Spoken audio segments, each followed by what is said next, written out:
ನೋಡಿ ಆ ವಾಚ್ ವಾರ್ಷಿಕ ಟರ್ನ್ಓವರ್ ಎಷ್ಟಿದೆ ಸರ್ ಕಂಪನಿ? ಇಲ್ಲ, ವರ್ಕಿಂಗ್ ಕ್ಯಾಪಿಟಲೇ ಇಲ್ಲ. ಇದರಲ್ಲೇ ಏನೇನೋ ಪಾಪ ಒದ್ದಾಡ್ಕೊಂಡು ಮಾಡ್ತಾವ್ರೆ.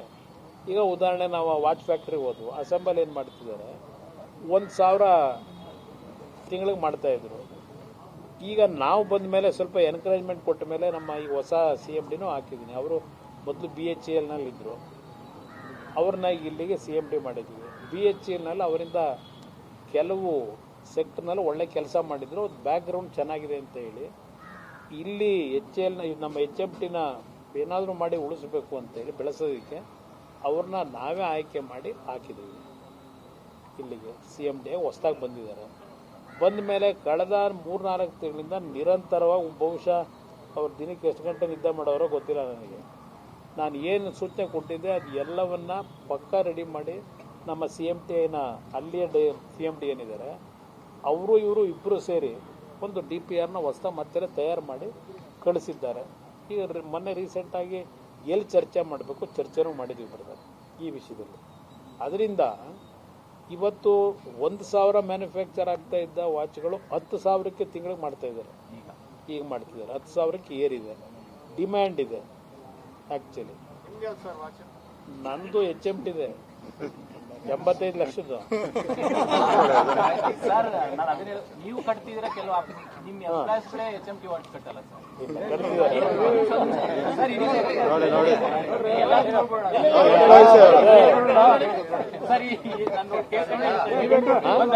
ನಾನು ಕೇಳಿದೆ, ಅವ್ರು ಕಟ್ಟಿರ್ಲಿಲ್ಲ, ಅದಕ್ಕೆ ಇಲ್ಲ. ನಿಮಗೆ ಹೇಳಬೇಕು ಅನ್ನೋದಾದ್ರೆ ಒಂದು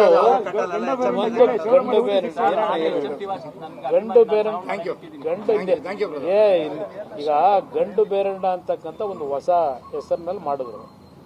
ಮಾರ್ಕ್ ನಮಗೆ ಡಿಮ್ಯಾಂಡ್ನ ನಾವು ಪ್ರೆಷರ್ನ ಇದು ಮಾಡೋಕ್ಕಾಗಲಿಲ್ಲ, ನಾವು ರೀಚ್ ಮಾಡಲಿಕ್ಕೆ. ಆ ಥರ ಇದೆ. ಇದು ಒಂದು ದಲಿತ ಸಮಾಜದ ಸಂಘಟನೆಯವರು HMTಯಿಂದ ಆರ್ಡ್ರ್ ಕೊಟ್ಟು ಮಾಡಿಸಿದ್ರು ಈ ವಾಚನ್ನು. ಅವರು ದಲಿತ ಸಮಾಜದವ್ರು ನನಗೆ ಕಟ್ಟಿದ್ದಾರೆ. ಇದು ಕಟ್ಕೋಬೇಕು. ಮೊದಲು HMT ಇನ್ನೊಂದು ವಾಚ್ ಕಟ್ಟಿದ್ದೆ, ಅದನ್ನು ತೆಗೆದು ಇದನ್ನು ಕಟ್ಟಿದ್ರು.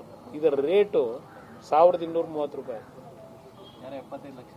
75 ಲಕ್ಷ ಅಂತ ಹೇಳಿದ್ರು. ಸರ್, ಒಂದು 2-3 ಜನ ನಿಮ್ಮ ಇವತ್ತಿನ ಬಗ್ಗೆ ಮಾತಾಡಿದ್ದಾರೆ ಸರ್ ನಾಯಕರು.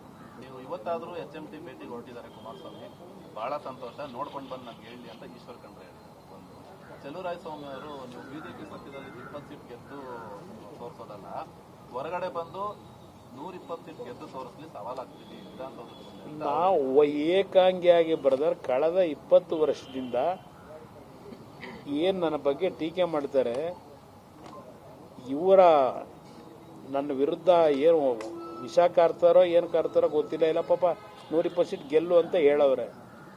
ನೋಡೋಣ, ಅದನ್ನು ಮುಂದೊಂದು ದಿನ ಇನ್ನೂ ಸಾಯಲ್ಲ, ಅಷ್ಟು ಸುಲಭವಾಗಿ ಬದುಕಿರ್ತೀನಿ. ಬಹುಶಃ ಕರ್ನಾಟಕ ನಾಡಿನ ಜನತೆ ಅವರೇನು ನನಗೆ ಚಾಲೆಂಜ್ ಮಾಡಿದ್ದಾರೆ, ಆ 120 ಸೀಟ್ ಗೆದ್ದು ತೋರಿಸಿ ಅಂತ ಹೇಳಿ, ತೋರಿಸ್ತಕ್ಕಂಥ ದಿನವೂ ಬರುತ್ತೆ. ನನಗೆ ಆ ವಿಶ್ವಾಸ ಇದೆ.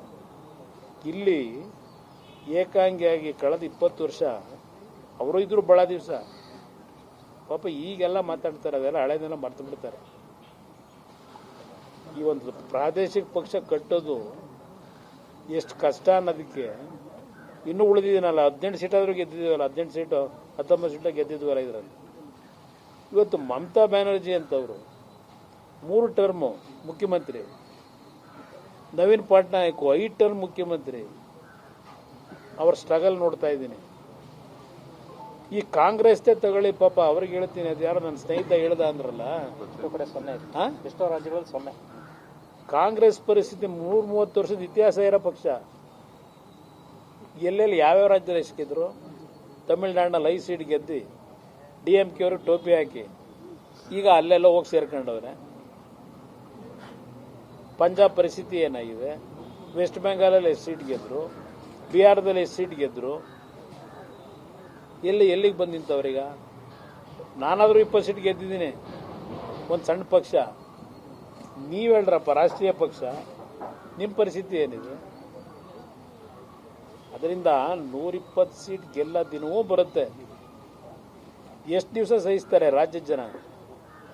ಬದಲಾವಣೆ ಆಗುತ್ತೆ. ಆ ಟೈಮ್ ಬಂದ